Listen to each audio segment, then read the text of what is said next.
Kello alkaa olla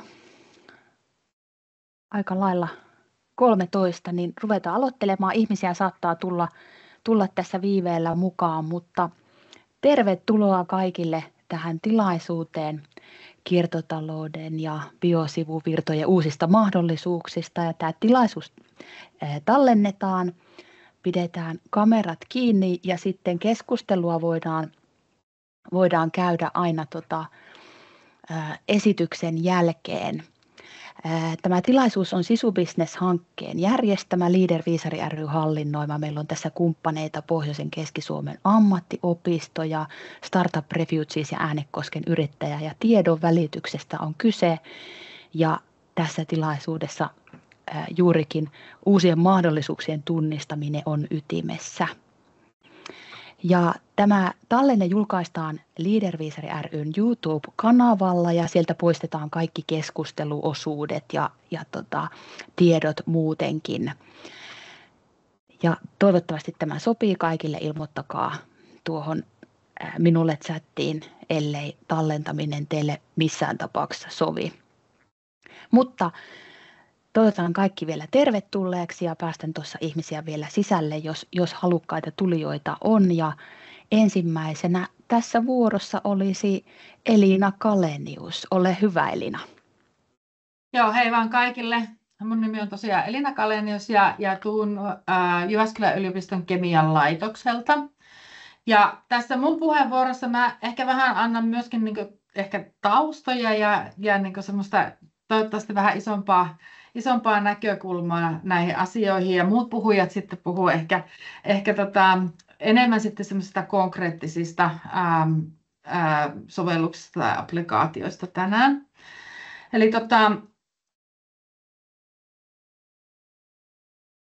meillä on Jyväskylän yliopiston kemian laitoksella meillä on jo noin 10 vuoden historia kiertotalousasioissa, ja erityisesti me ollaan siellä kiinnostuttu selvittämään sitä, että minkälaisia arvoaineita, arvokkaita komponentteja erinäköisissä sivuvirroissa ja jätteissä on ja miten me pystyttäisiin niitä ottamaan talteen. Me pyritään löytämään esimerkiksi uusia lähteitä kriittisille raaka-aineille, maametalleille ja metalleille sekä sitten erinäköisille orgaanisille arvoaineille, joita voitaisiin hyödyntää esimerkiksi kosmetiikkateollisuuden tai lääketeollisuuden tarpeisiin.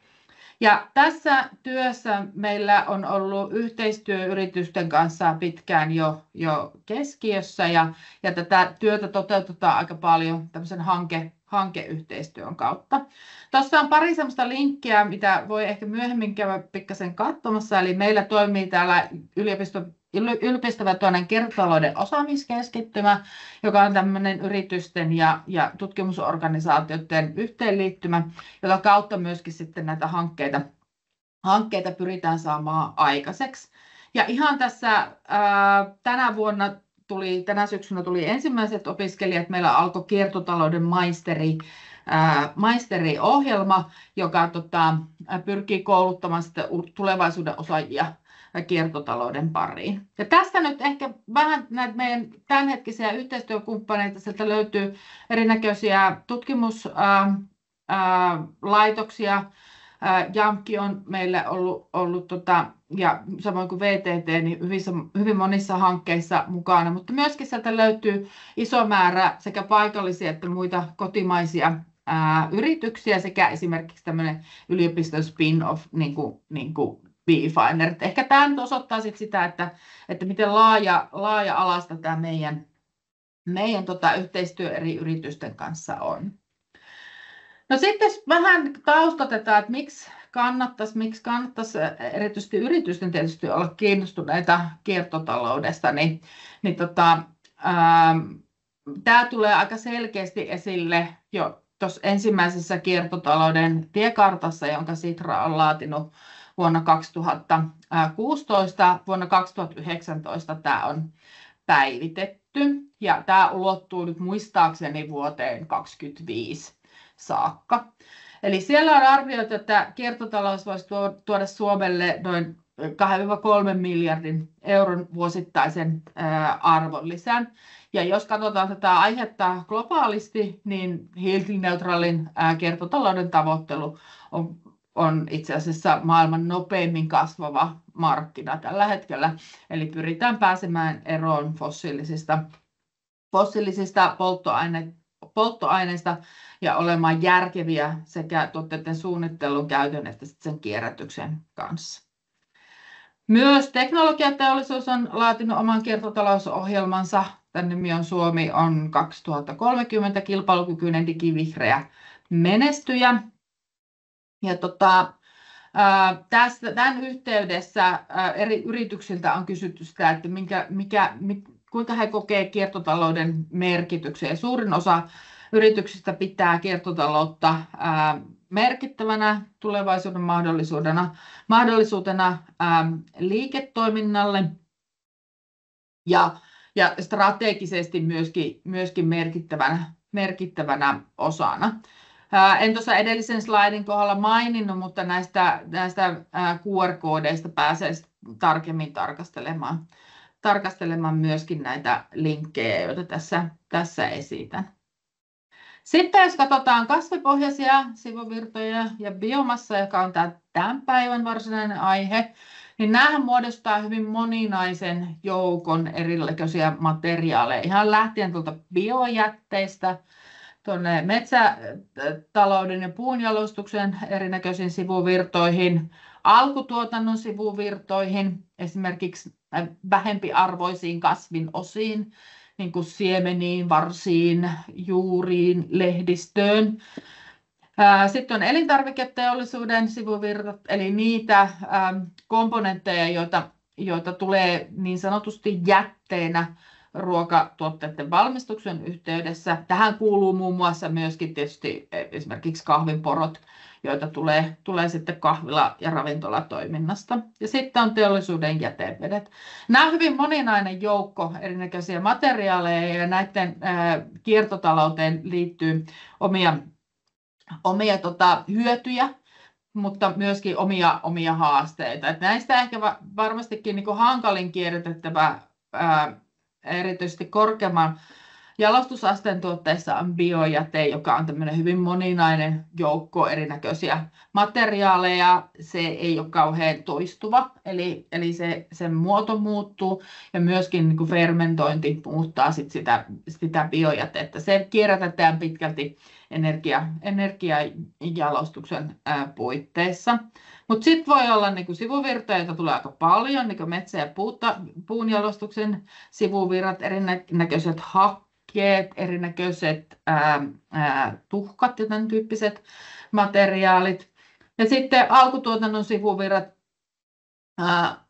joissa voi olla hyvinkin arvokkaita ainesosia, erinäköisiä niin sanottuja fytokemikaaleja, eli kasvien tuottamia ainesosia, mutta niiden tuotto taas voi olla niin kuin hyvinkin semmoista syklittäistä ja riippua kasvukausista, eli semmoista niin kuin jatkuvaa tuottoa näille sivuvirroille ei välttämättä niin helppo ole tuottaa. Tämä on hyvin akuutti aihe, eli kuinka me pystyttäisiin erinäköisiä biomassoja ja sivuvirtoja hyödyntämään. Lukelta tuli ihan tuossa muutama päivä sitten tämmöinen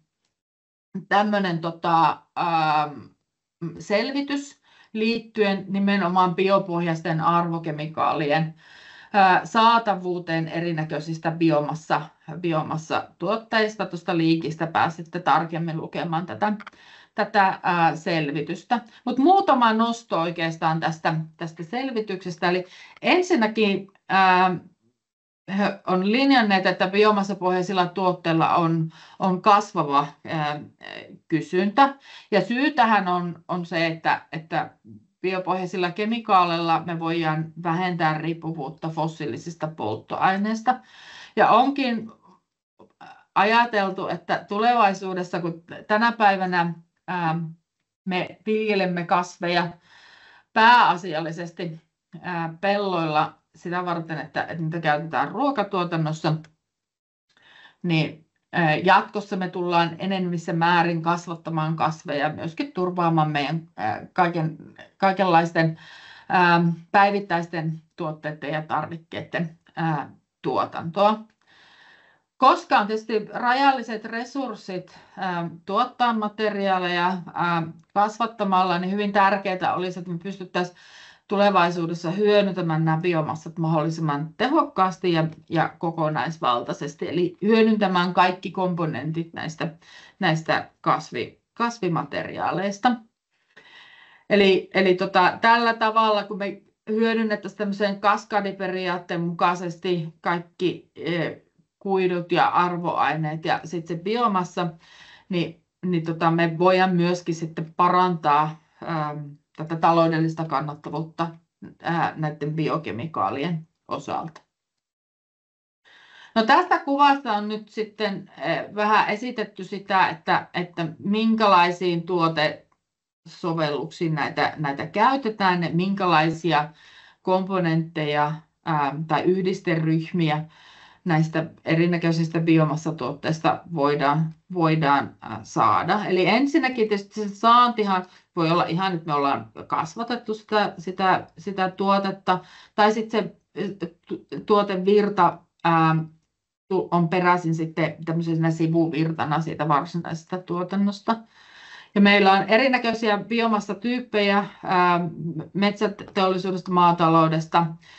Meillä on vesissä myöskin sivuvirtaa ja sitten tulee tämmöistä tuotantojäännöstä. Ja näistä kaikista voi löytyä hyvinkin monennäköisiä yhdisteryhmiä, erinäköisiä arvoaineita eli uuteaineita sekä sitten esimerkiksi proteiineja, peptidejä, joita voidaan käyttää edelleen ruokatuotannossa, tai sitten rakennepolymereja, eli niin kuin tavallaan kuitumateriaalien osia. Ja nämä sovellukset on myöskin hyvin moninaisia. Niitä voidaan käyttää elintarviketeollisuudessa, kosmetiikkateollisuudessa, lääketeollisuudessa ja niin edelleen. Yksi iso ongelma tässä ehkä on myöskin sitten tämä hajautuminen sen suhteen, että se biomassa niin voi olla, että se tuotetaan eri teknologian, eri tuotantotalouden toimesta, kuin missä niin sitten ne varsinaiset sovellukset asuu. Ja tämä olisi erittäin tärkeää, että me löydettäisiin tähän myöskin niin kuin yhteistyötä sen tuottajan ja sitten sen varsinaisen arvoaineen käyttäjän välillä. Jos katsotaan bio- ja kasviperäisiä sivuvirtoja, niin varsinaiset kierrätysprosessit ei ole kovinkaan tavallisia johtuen tietysti siitä, että sen sivuvirran käyttäminen vastaavanlaisessa tuotteessa on aika haastavaa.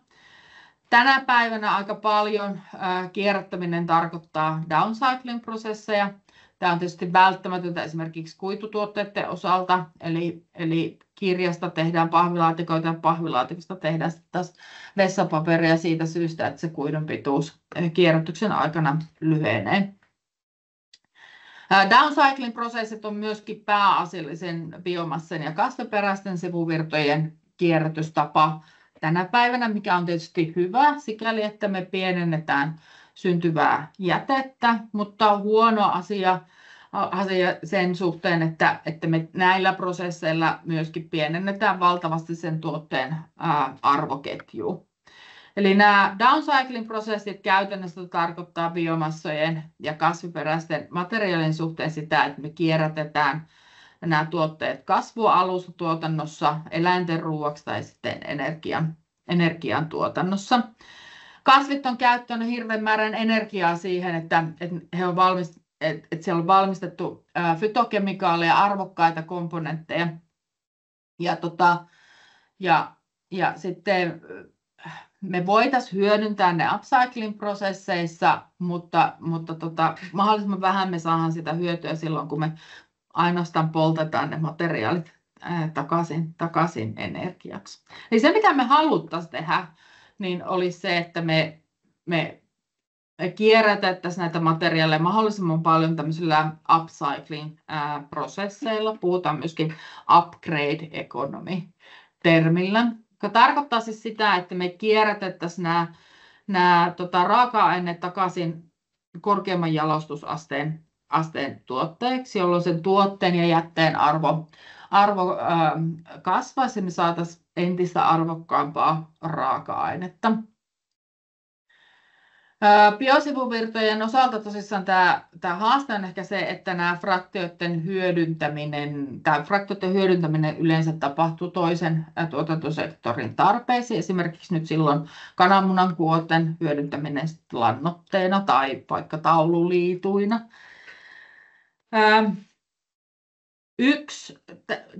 Upcycling-osastossa yksi kaikista eniten lisäarvoa tuottavista biosivuvirtojen käyttötavoista olisi hyödyntää sivuvirtojen arvoaineita. Ja yksi esimerkki ehkä nyt tästä arvoaineen tai sivuvirran hyödyntämisestä on tuossa kuvassa. Eli siinä on materiaaleja, jotka on tuotettu käyttämällä kahvinporoja. Eli on tehty 3D-printattuja materiaaleja käyttämällä lähtöaineena kahvinporoja. Mun tutkimus, mä vedän meillä kiertotalouden orgaanisen analytiikan tutkimusryhmää, niin meidän tavoitteena olisi löytää erinäköisistä sivuvirroista orgaanisia arvoaineita ja hyödyntää niitä erinäköisissä tuotteissa ja eri tuotantosektoreiden tarpeisiin. Ja me keskitytään tällä hetkellä aika paljon arvoaineiden talteenottamiseen nimenomaan kasvipohjaisista sivuvirroista sekä jätevesistä. Lisäksi meidän tavoitteena olisi hyödyntää noita sivuvirtoja uusina funktionaalisina tuotteina esimerkiksi tuon 3D-printtaamisen kautta. Eli se, mitä me halutaan tehdä, niin on se, että kun meillä on sitä sivuvirtaa, on se sitten kahvinporoja tai kasvimateriaalia, biojätettä tuossa kuvassa on kaalinkantoja tuolta Weissilta, niin sen sijaan, että me käytetään tätä tällä hetkellä tyypillisintä prosessia ja kierrätetään nämä downcycling-prosessien kautta eläinravinnoksi, kasvualustoiksi tai energiaksi, niin se, mitä me haluttaisiin tehdä, niin me luotaisiin tänne tämmöinen sivujuonne, jossa näistä sivuvirroista otetaan talteen niitä arvokkaita yhdisteitä ja komponentteja, joita voidaan sitten hyödyntää tosiaan kosmetiikkateollisuuden, lääketeollisuuden tai muun kemian teollisuuden tarpeisiin.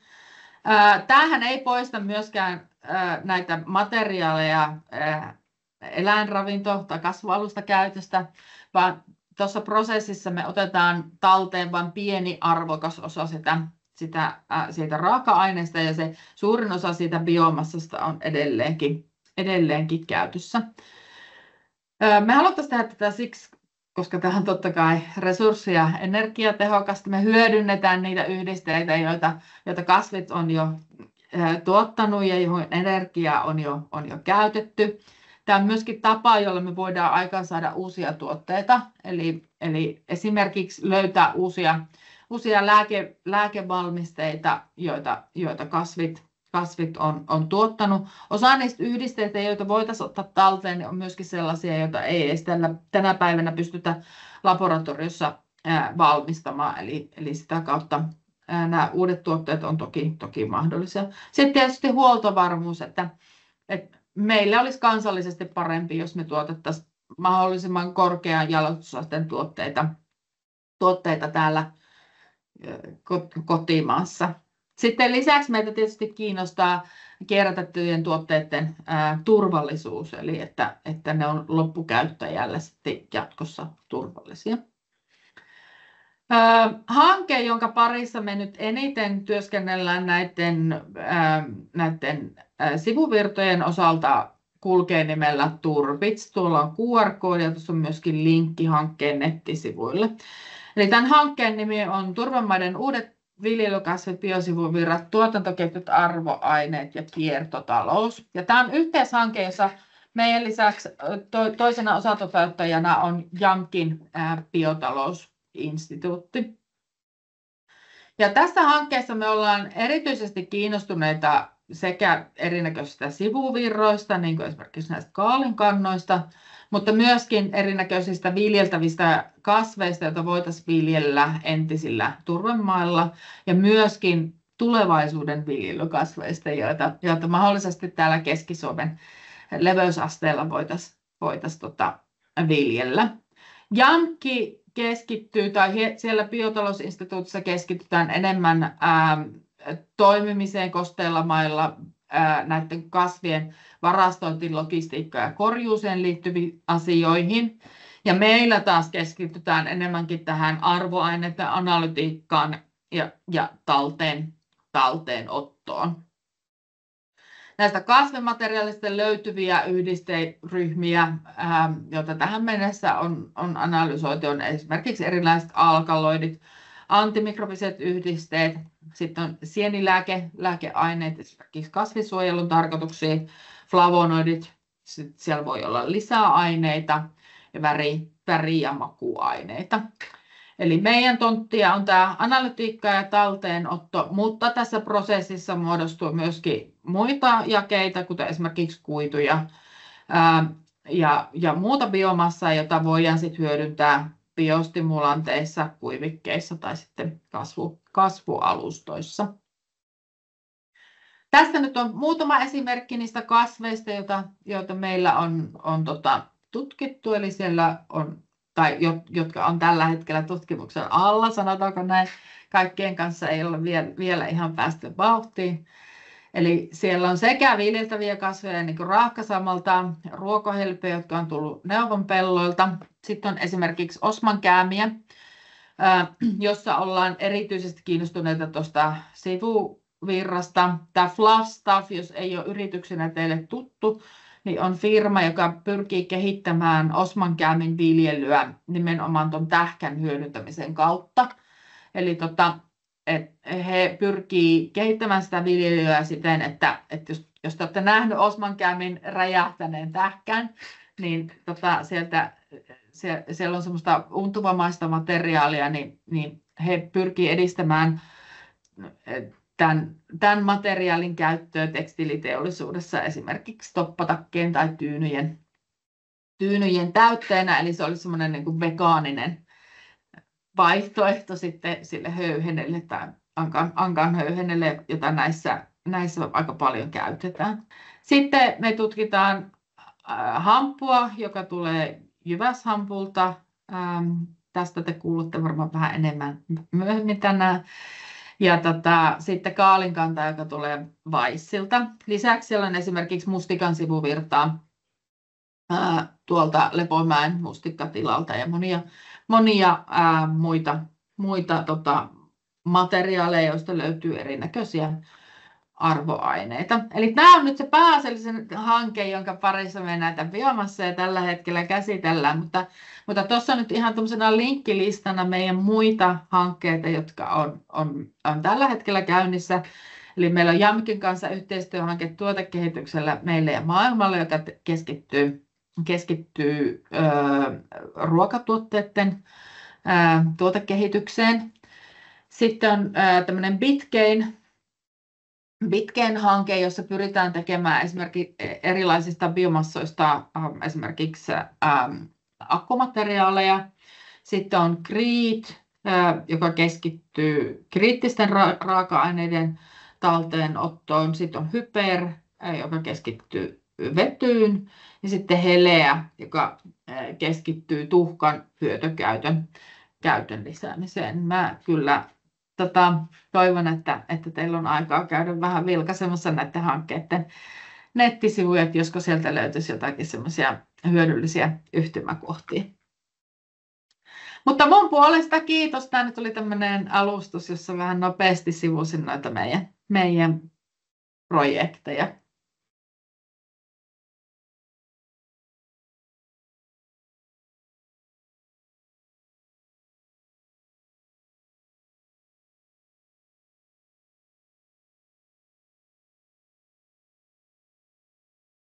Mä en valitettavasti Ilona nyt jostain syystä kuule sua ollenkaan.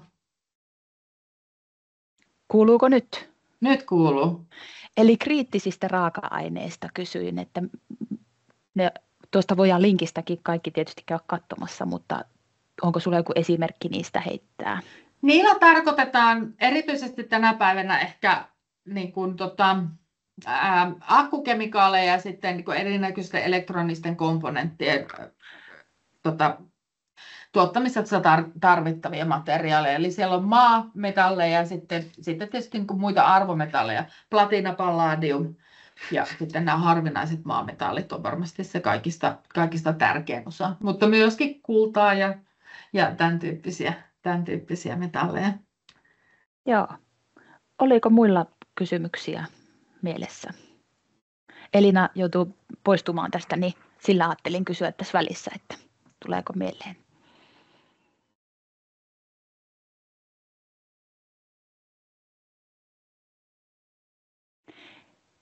Hiljaista on. Mulle tuli vielä semmoinen asia mieleen, kun tässä on yritysneuvojakin paikalla, että voiko yritykset ottaa teidän hankkeeseen yhteyttä? Teette niin kuin yritysyhteistyötä jo nytkin, mutta aiheesta niin kuin kiinnostuneet tai sellaiset yritykset, jotka haluaisivat lähteä viemään tuotekehitystä eteenpäin? Voi olla yhteydessä, että toki tietysti yksi keino on tehdä palvelututkimusta, mutta se usein on aika kallista, erityisesti vähänkään pienemmille yrityksille, jolloin ollaan yritetty muodostaa sitten julkisrahoitteisia hankkeita näiden yritysten kanssa. Ne on yleensä vähän isompia hankkeita, joihin pyritään niin kuin nivomaan yhteen sitten joku muukin tutkimusorganisaatio ja tarkastelemaan sitä asiaa vähän laajemmin. Sitten toki tietysti yritykset voi hakea myöskin itsenäisesti rahoitusta, johon me voidaan liittyä sitten mukaan tuottamaan joku tietty osa sitä tuotekehitysprosessia. Että mä sanoisin, että ehkä se edullisin tapa hyödyntää meidän osaamista niin on tämä tämmöinen yhteisten hankkeiden kautta työskentely. Ja me ollaan kyllä kiinnostuneita aika laajasti erinäköisistä tarpeista ja voidaan ehkä kenties sitten, jos ei meillä ole siihen liittyvää osaamista, niin voidaan sitten kenties jopa neuvoa sitten, että mihin suuntaan kannattaisi ottaa yhteyttä. Ja sitten tietysti yksi tapa toteuttaa tämmöisiä yritysten tuotekehityshankkeita on sitten meidän opinnäytetyöt. Eli siinä on erinäköisiä vaihtoehtoja. Voidaan tehdä opinnäytetyö yrityksen tarvitsemasta aiheesta täällä meillä käyttäen meidän resursseja. Tai sitten voi olla, että se opinnäytteen työn tekijä esimerkiksi palkataan siihen yritykseen ja tehdään tämmöisenä niin kuin yhteistyönä sitten esimerkiksi tuo ProGradu tai sitten joku muu tutkimuskokonaisuus. Aivan, hyvä. Kiitoksia paljon, Elina. Ja me materiaalit jaetaan sitten kaikille osallistujille jälkikäteen, niin saatte sitten nuo Elinan linkitkin auki, mihin hän viittasi. Ja seuraavana sitten olisi Matti Kilpiäisen vuoro. Matti, ole hyvä.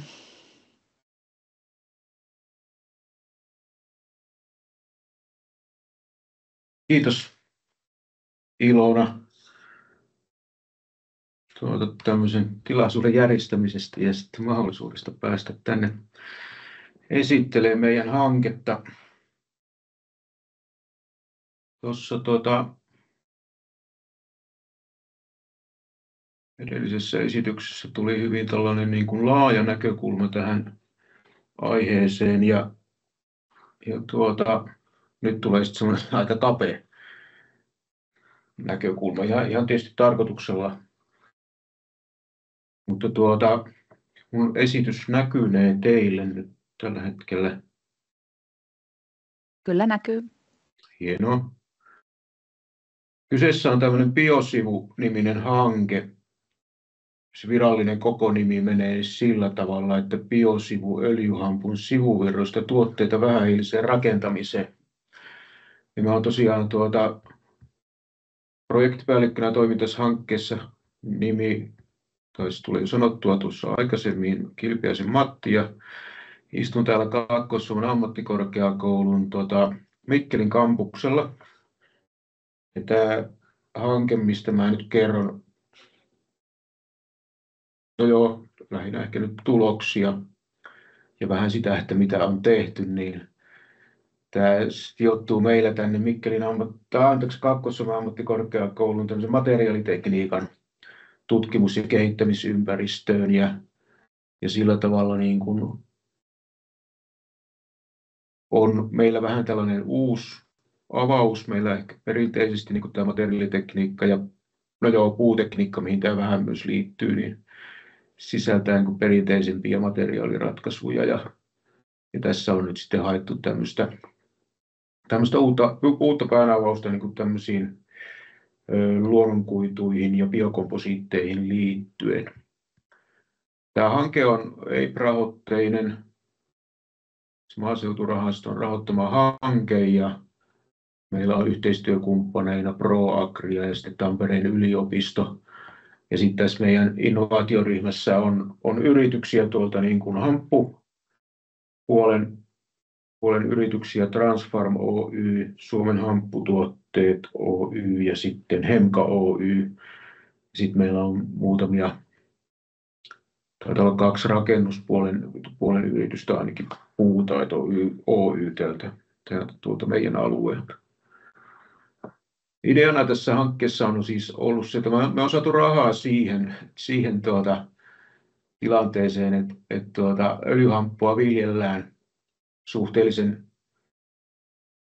no joo, ei se mikään valtavan suuri se kokonaisviljelyala ole, mutta että kai voi väittää, että se on semmoinen kasvava, nouseva trendi se viljelyala tällä hetkellä, ja sitä viljellään tietysti sen siemensadon vuoksi, ja se tuottaa myös tämmöisen suhteellisen runsaan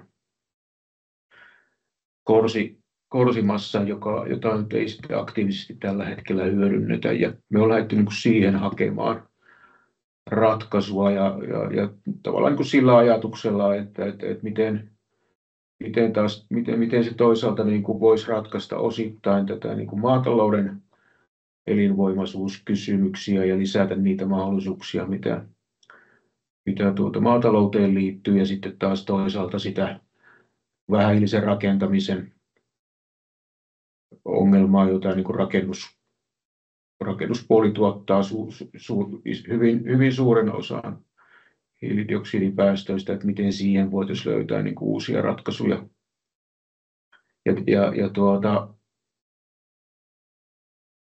No, tämä esitys koostuu mulla tämmöisistä tässä alussa tässä esillä olevasta niin kuin meidän tässä hankkeessa kehitetystä prosessista. Se on ollut meillä aika isossa roolissa, että me on lähdetty sitä kehittämään sieltä ihan niin kuin peltotilanteesta alkaen ja viety se sitten tämmöiseen ihan siis konkreettiseen rakennuslevyratkaisuun, jota me on sitten testattu ja tutkittu, että kuinka se nyt sitten tämmöisenä rakennuslevynä voisi toimia.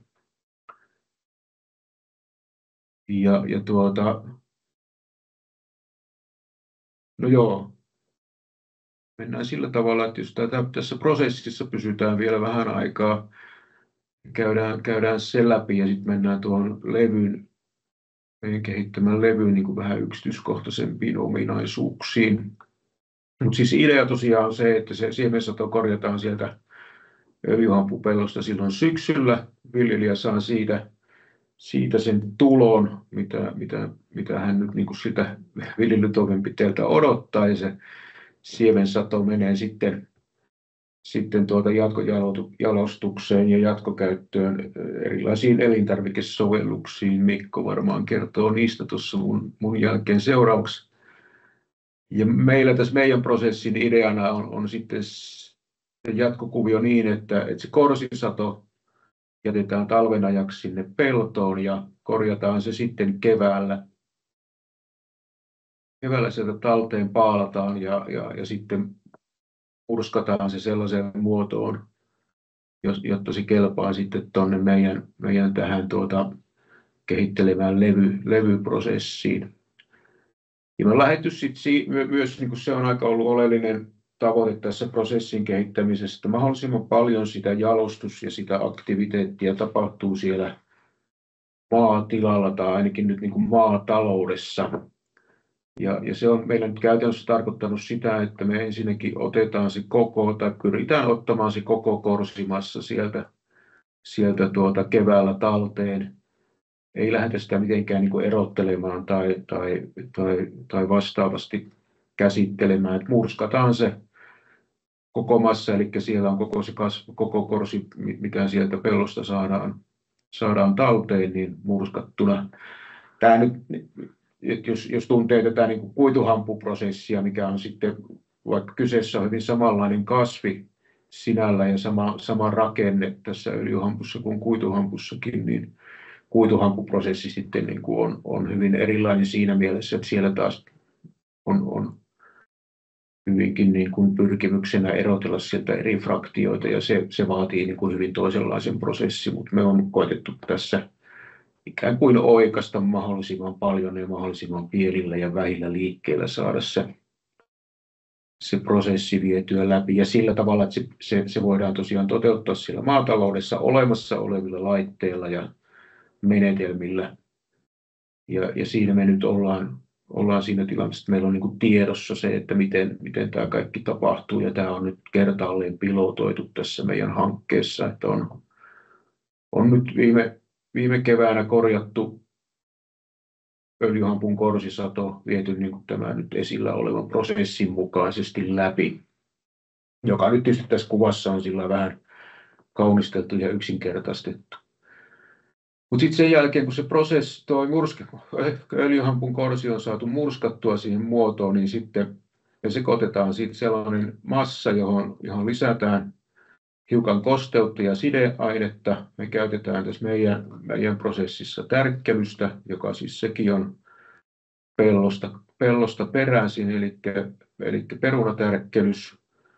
Ja siinä myös voisi olla ehkä sitten jatkoa ajatellen niin kuin nämä kiertotalouden ratkaisut mahdollisia, eli että voitaisiin käyttää niin kuin teollisuustärkkelyksen sivuvirtoja, mutta tämä nyt on enemmän tämmöinen ajatustason asia vielä tässä vaiheessa. Ja sekoituksen jälkeen siitä sitten annostellaan tämmöisiä arkkeja, riippuen minkä kokoista levyä halutaan puristaa, ja sitten meillä on tämmöinen lämpöpuristusmenetelmä, jota me on kehitetty tässä hankkeessa, missä suhteellisen pienillä paineilla, mutta paineilla kuitenkin ja lämmön avulla sitten saadaan se siinä massassa oleva tärkkelys ja vesi reagoimaan sillä tavalla, että ne muodostaa sen kiinteän sidoksen ja saadaan kiinteä levykappale aikaiseksi, ja sitten sitä viimeistelemällä, hiomalla ja sahamalla saadaan sitten sellainen mittatarkka levy aikaiseksi. Ja se käytännössä tarkoittaa sitä, että se meidän tilanne, missä me tällä hetkellä ollaan, niin meidän tuloksena on 2 tällaista rakennuslevyversiota, jotka siis on siitä öljyhampun korsimassasta ja tärkkelyksestä valmistettu. Ja me on lähdetty hakemaan tietoisesti 2 tällaista eri tiheyksistä levyversiota, eli tuommoinen noin 500 kiloa kuutiolevy, jonka voisi ajatella olevan semmoinen lastulevyn kaltainen tuote, ja sitä voitaisiin käyttää esimerkiksi sisäpintalevynä rakennuksissa.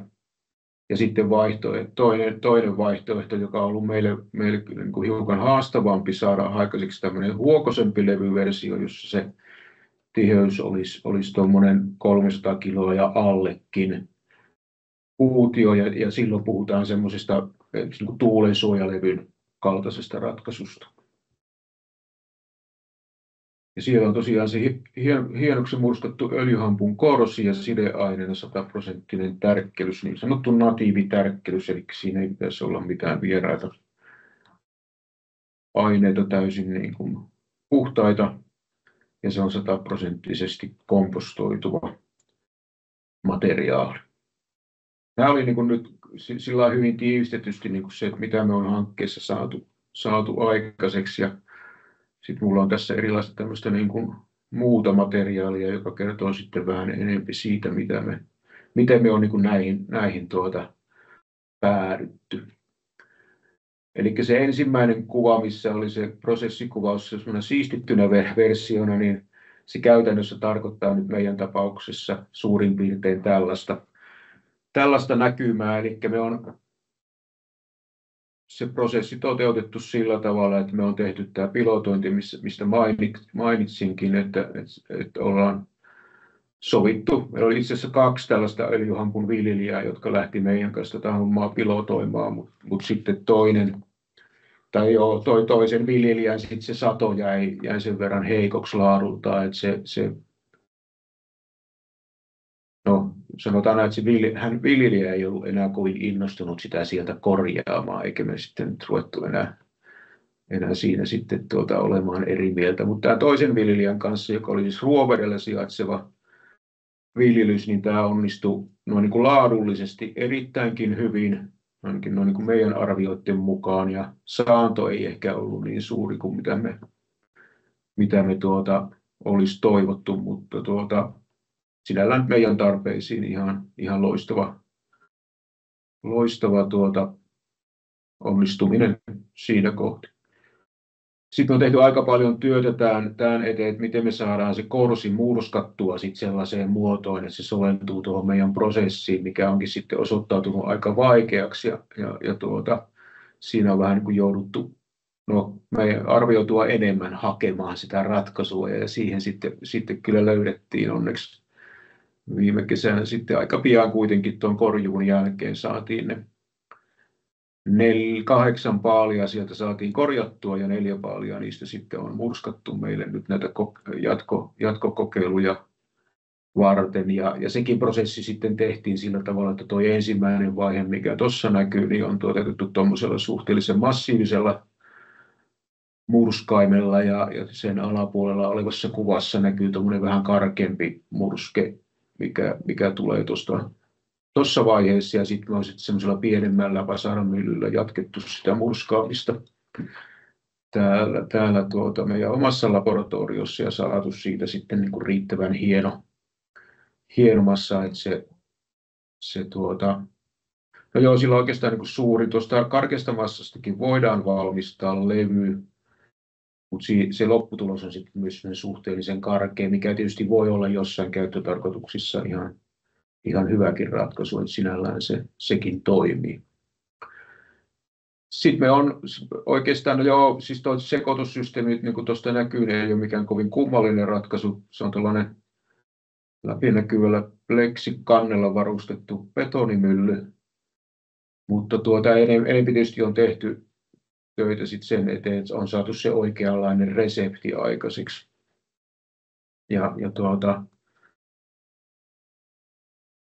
Sen sekoituksen jälkeen sitten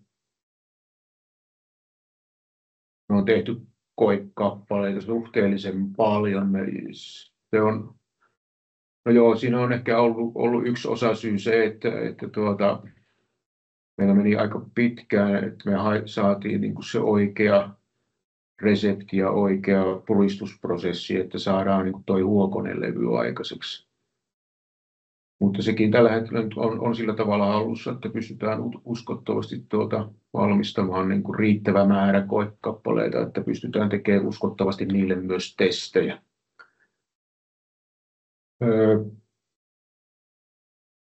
Tuossa on meidän vähän puristusympäristöä, tuo meidän isompi puristinlaite, jossa pystyy valmistamaan sellaisen 1200 x 700 milliä kokoisen levyn. Pääasiassa me on tehty meidän koekappaleet semmoisella pienemmällä 250 x 250 puristimella, että se on tietysti monessa mielessä kätevämpää ja sujuvampaa se valmistus. Tuo ison levyn valmistaminen on meillä vielä aika hidasta ja ei kovin. Ja myös se niin kuin toistettavuuden hallinta on vaikeampaa. Sitten me on tehty tosiaan sen puristuksen jälkeen sen korsilevyn käsittelyä sillä tavalla, että siitä syntyy niin kuin uskottava rakennuslevyn kaltainen kappale, mikä on siis tarkoittanut sitä kuivausta ja hiontaa, sahausta. On ollut tarkoitus myös tällaista muunlaista työstöä tehdä näille levyille, että pystyttäisiin tuossa kuvassa olevan kaltaisesti esimerkiksi tekemään tämmöinen ponttirakenne, joka on rakennuslevyissä aika tyypillinen, mutta tuohon me ei olla päästy, eikä nyt varmaan hankkeen aikana enää tässä vaiheessa päästäkään. Hanke siis päättyy tämän vuoden lopussa tässä ihan kohta. Ja sitten on tehty tuossa alimmassa kuvassa näkyviä tämmöisiä pinnotuskokeiluja erilaisilla ikään kuin tuohon ideologiaan soveltuvilla materiaaleilla, hamppuhuovalla ja hamppukankaalla ja vastaavilla. Tämä on nyt niin kuin se, mitä me on tässä hankkeessa tehty, ja tältä pohjalta on sitten rakennettu se prosessikuvaus ja sitten saatu ne meidän 2 levyversiota aikaiseksi. Meillä on myös muita levyversioita, mutta ne on nyt niin kuin semmoiset päätulokset, joita me on niin kuin eniten testattu ja niihin ollaan keskitytty. Sitten me on tehty aika paljon tämmöistä testaustoimintaa tämän hankkeen yhteydessä, erityisesti tälle Huokoselle rakennuslevyversiolle, jossa siis testit on määritelty sillä tavalla kuin tuulensuojalevyille. Tuulensuojalevyn tuotteille on määritelty erilaisia ominaisuuksia, ja suurin osa testeistä on silloin tämmöisiä rakennusfysikaalisia testejä, joita meille tässä hankkeessa on tehnyt Tampereen yliopiston rakennusfysiikan tutkimusryhmä. Ja sitten me on itse tehty täällä Mikkelissä meidän tässä materiaalitekniikan tutkimusympäristössä sitten nämä mekaaniset lujuuskokeet. Noista rakennusfysikaalisista kokeista en osaa oikeastaan sanoa, no joo, ehkä en osaa varmaan sanoa mitään. Mä oon saanut tulokset tässä tämän viikon alussa ja niitä nyt tuossa on vähän niin kuin päässyt vilkuilemaan, mutta kyllä se vielä on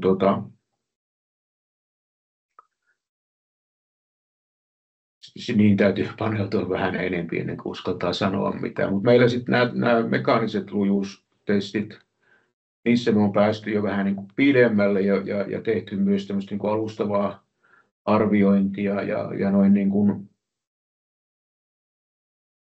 semmoinen yleisnäkymä, mitä tällä hetkellä voidaan sanoa, niin me on verrattu tätä meidän Huokosta hamppukuitulevyä tämmöiseen markkinoilla olevaan tuulensuojalevyyn, puukuitulevyyn, ja siitä johdettu niin kuin erilaisia johtopäätöksiä ja näyttäisi nyt tällä hetkellä siltä, että se hyvinkin niin kuin soveltuu tämmöiseen tuulensuojalevykäyttöön noin niin kuin mekaanisten lujuuksien perusteella ainakin.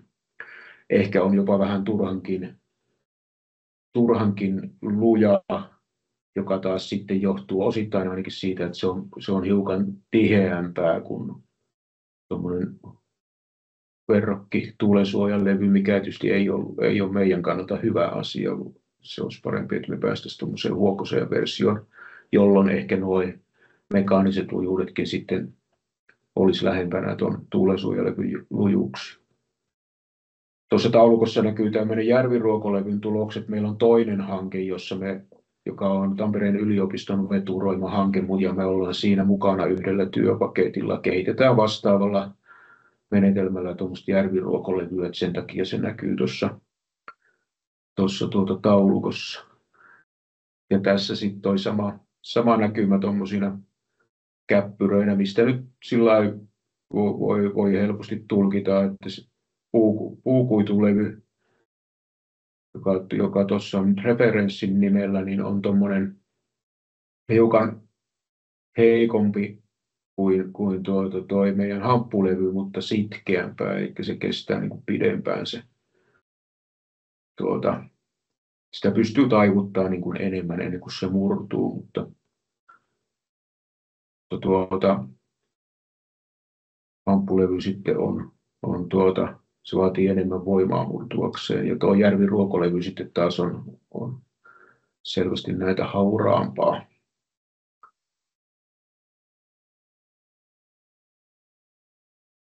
Tässä on sitten tämmöinen hyvin tuore, itse asiassa lisäsin tähän esitykseen tuossa vielä tänään ennen tätä tätä tilaisuutta, joka on niin kuin meidän kannalta nyt semmoinen niin kuin erittäin kiinnostava näkymä, jota tässä nyt ehkä vielä tulkitaan ja pureskellaan, niin mitä tämä tarkoittaa, mutta sitten kun me on tehty erilaisia kokeiluja niin myös muilla tämmöisillä tähän niin kuin aihepiiriin liittyvillä materiaaleilla ja yksi on tämmöinen erittäin kiinnostava raaka-aine, kuituhampun prosessoinnista syntyvä sivuvirta, tämmöinen puumainen murske, päistäreiksi kutsutaan, käytetään kuivikkeena ja vastaavissa käyttötarkoituksissa. Ja siitä me on saatu nyt ehkä niin kuin meidän kannalta tällä hetkellä nyt kiinnostavin levyratkaisu aikaiseksi, jonka tämmöinen niin kuin lujuusominaisuudet menee hyvin lähelle lastulevyä.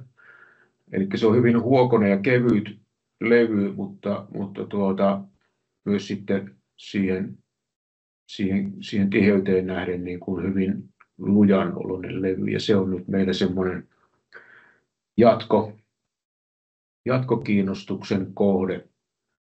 Mutta tuosta taulukosta nyt näkyy sitten tämmöisiä niin kuin ominaislujuuksia näille äskenkin esillä olleille materiaaleille, että miten ne sijoittuu noin niin kuin keskenään. Ja ainakin tuosta nyt voi sen päätellä, että järviruokolevy ei kovin hyvin menesty tämmöisessä niin kuin lujuusnäkökulmassa, ja hamppukuitulevy, mikä tässä nyt on ollut esillä, niin on parempi kuin tuo puukuitulevy, ja sitten tuolla oikeassa ylänurkassa oleva lastulevy ja tämä meidän hamppulevyn kevyt versio on nyt sitten se kiinnostava jatkoajatella. Sitten tässä taitaa olla mun viimeinen dia, eli tämmöinen harjoituslaskelma ProAgria on meille tätä tässä hankkeessa tehnyt, että mitä tämä nyt sitten näyttäisi niin kuin viljelijän tulon ja ansioiden näkökulmasta. Tässä täytyy varmaan korostaa toiseenkin kertaan, että tämä on tosiaan tämmöinen harjoituslaskelma, että tämä ei kaikilta osin vielä ole. Tai sanotaan, että siellä on muuttuvia tekijöitä, joita meidän pitää tarkentaa, mutta sinällään niin kuin näillä laskenta-arvoilla tästä voisi syntyä niin kuin ihan viljelijän kannalta huomattavakin. Tai nyt ehkä se niin kuin ansiona ei ole kovin huomattava, mutta siinä mielessä ihan mielenkiintoinen, että jos se viljelijä saa jo siitä siemenestä sen riittävän tai sillä tavalla riittävän tulon, että se viljely ylipäätään kannattaa, niin sitten tämä mitä tämä mahdollisesti tuo siihen lisää, niin tietysti on kiinnostava ulottuvuus. No joo, tämä on ehkä nyt vähän tässä kohtaa. Tämä on tuo edellinen dia näkyviin. Mutta tämmöisellä esimerkillä nyt tätä biokiertotalouden mahdollisuuksia tässä avattuna.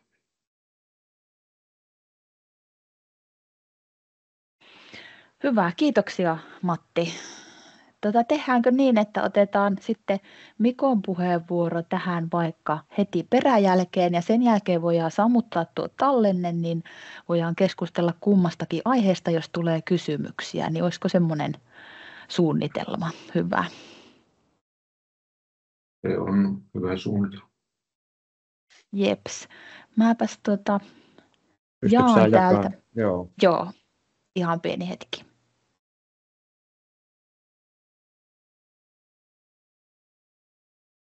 Joo, tosiaan Ilmoniemen Mikko Oravasaaristosta Jyväskylän eteläpuolelta, ja täällä vilahtelee nyt, tossakin on Nordhemp Oy, oikeasti meidän yritys on Suomen hampputuotteet Oy, ja tuo Nordhemp on meidän vientibrändi täällä kotimaassa. Nyt ehkä joku on nähnytkin tämmöisen kuin Jyväshamppu, millä me täällä tuotetaan sitten elintarvikkeita öljyhampusta. Eli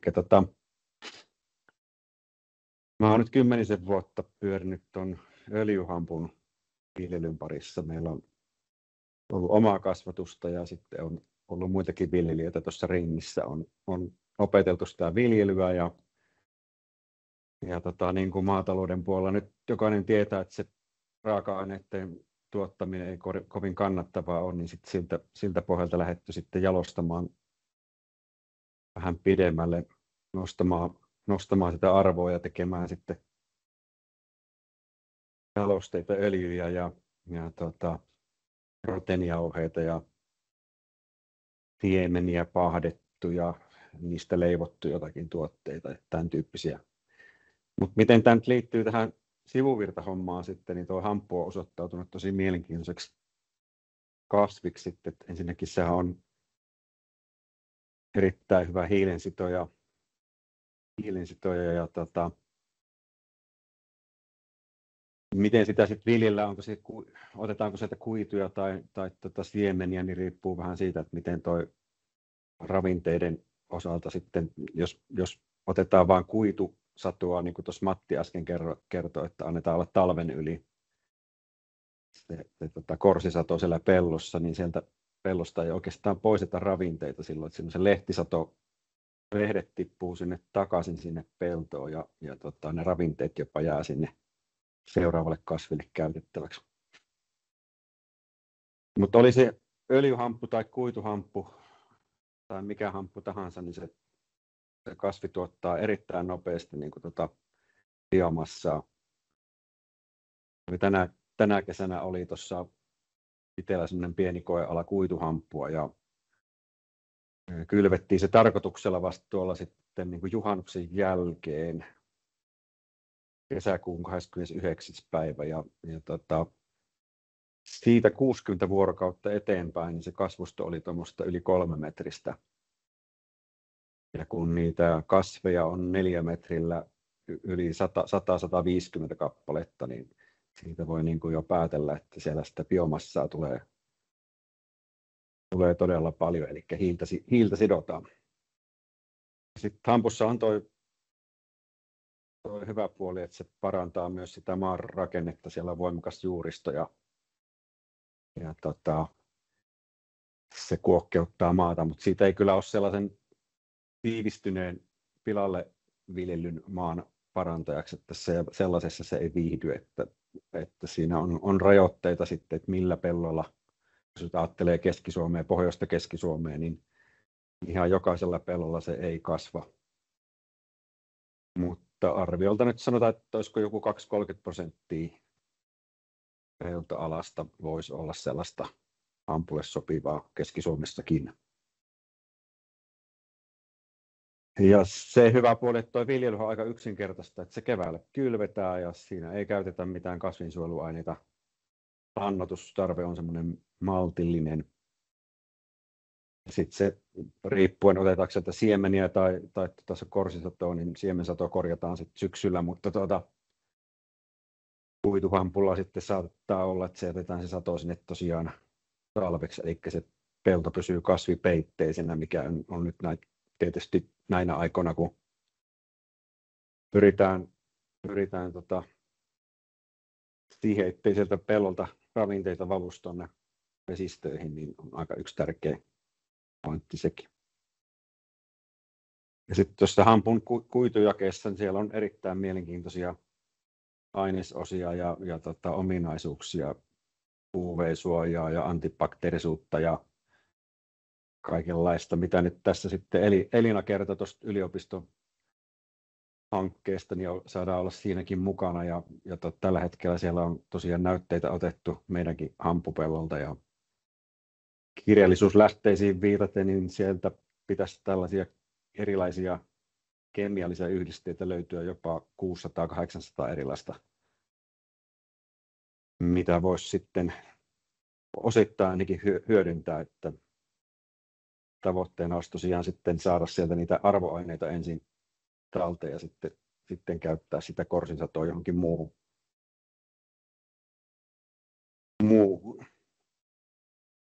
Tuossa käyttötapoja tosiaan tuo elintarvikkeiden, rakennustuotteiden ja biomuovien ja autoteollisuuden ohella, niin niitä on aivan valtavasti. Että tällä hetkellä maailmalla on varmaan yli 50 000 erilaista hampputuotetta, mutta oletteko nähneet Suomessa kovin paljon niitä? En minä ainakaan. me ollaan aika lailla täällä niin kuin jääty jonnekin pimentoon, että me ei oikein ymmärretä tätä ampun mahdollisuuksia.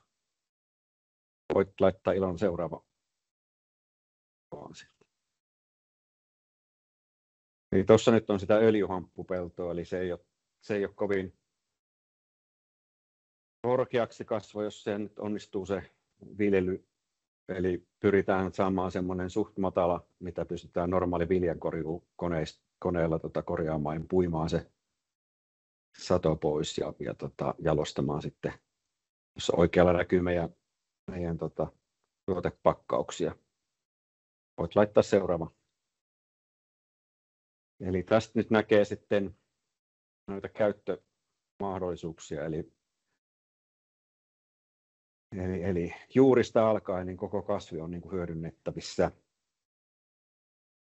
Ja oikeastaan sitä käyttöä nyt sitten rajoittaa tuolla elintarvike- ja lääkepuolella niin viranomaispäätökset ja EU-määräykset, että tähän valvotaan todella tarkkaan. Johtuen tästä ampun huumemaineesta, niin säätely on kyllä varsin tarkkaa, ja esimerkiksi kylvösiemeni joutuu viljelijä ostamaan joka vuosi sertifioidun siemenen uudestaan, että se on aika jonkun verran kallis toimenpide sitten verrattuna siihen, että voisi omaa siementä käyttää.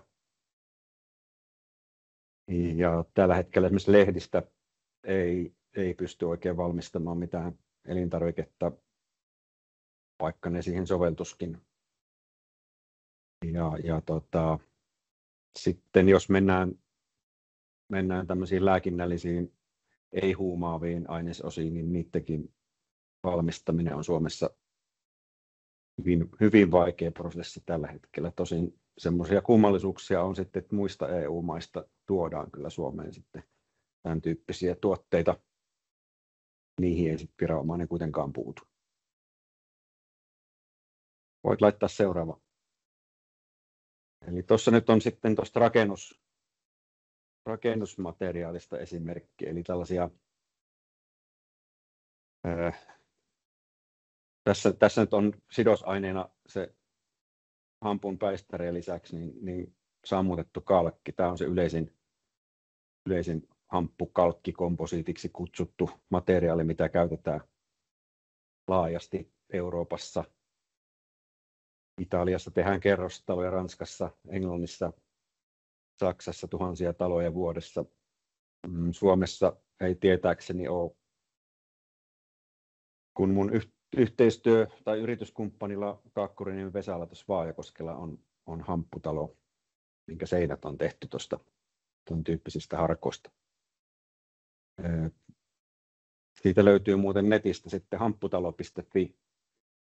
Niin, jos haluatte katsoa lisätietoja, niin sieltä löytyy. Ja siitä on Tekniikan maailman rakennusliitteessä elokuu 23, niin sieltä pitäisi löytyä artikkelikin tästä talosta. Ja esimerkiksi tällaisia lattiapinnoitteita voidaan tehdä tuosta korsimateriaalista. Tuossa on amerikkalainen valmistaja Hempwood, mikä tekee aika laajasti ja lattialaudan tyyppisiä ja vähän tämmöistä lankkutyyppistä, mitä voi sitten käyttää muussakin puusepään tuotteissa. Ja toi Hempcrete, eli hamppukalkkikomposiitti, niin soveltuu tosiaan tällaisiin myös kaareviin rakennuksiin, tai rakennusten osiin, eli se on hyvin luovaan rakentamiseen sopiva materiaali ja palamaton ja ekologinen. Mutta tällä hetkellä ei teollista valmistusta ole Suomesta vielä, että Belgiassa on iso tehdas, joka tuottaa sitten tämmöisiä rakennuselementtejä. Voit laittaa seuraavan. Ja autoteollisuus on iso toimija, joka käyttää. Saksalaisessa autossa on ollut pitkään jo 20 kiloa luonnonkuituja. Siellä on niin kuin viranomainen tämmöisen säädöksen jo laittanut kauan sitten, ja suurin osa näistä on hamppupohjaisia materiaaleja. Ja rakentamisessa tietysti sitten on menty jo tuonne 3D-printtauksen puolelle. Eli hampusta saadaan niin kuin muovia korvaavia tuotteita, betonia korvaavia tuotteita ja sit puupohjaisia papereita korvaavia tuotteita, pakkausmateriaalia. Eikä se on hyvin tämmöinen nykytrendeihin ja jatkossa ympäristökriisin tässä edetessä pikkuhiljaa, niin varmasti tulee niin kuin nousemaan ton käyttö, mutta miten se saataisiin tänne Keski-Suomeen ja pohjoiseen Keski-Suomeen sitten tämmöinen viljely- ja jalostustoiminta käynnistettyä, niin siinä kyllä riittää haastetta vielä, että meillä ei ole sellaisia isoja yhtenäisiä peltoalueita, meillä peltolohkot on pieniä ja hajallaan, ja se logistiikka, se toisaalta sitten sieltä saataisiin jalostettua, niin sitä tässä on pähkäilty, ja varmaan siihen muutamakin hanke tarvitaan ennen kuin se sieltä lähtee sitten nousuun, mutta mitä pidemmälle jalostettuja tuotteita me pystyttäisiin täällä tekemään niin kuin jopa ihan maatiloilla tai maaseudulla, niin yrityksissä, niin se tietysti edesauttaisi sitä, että raaka-aineen tuottajiksi meistä ei ole, meidän kannata lähteä bulkkia tuottamaan täällä, että sen on isommat toimijat tuolla Euroopassa kyllä osaa, että on tutustunut yhteenkin viljelijään, jolla on 1000 hehtaaria hamppua tuolla Saksassa, ja toiminta on varsin tehokkaalla pohjalla, että semmoisen kustannustasoon me ei päästä tällä millään. Oliko tämä viimeinen kuva jo tässä vai oliko siellä vielä? On viimeinen kuva, kiitoksia. Joo. Et kysykää, mieluummin voisin vastailla kysymyksiin, jos tässä tulee niin jotain. Joo, hetkinen, minä otan tuon tallenteen pois päältä, että jos tulee kysymyksiä mieleen, niin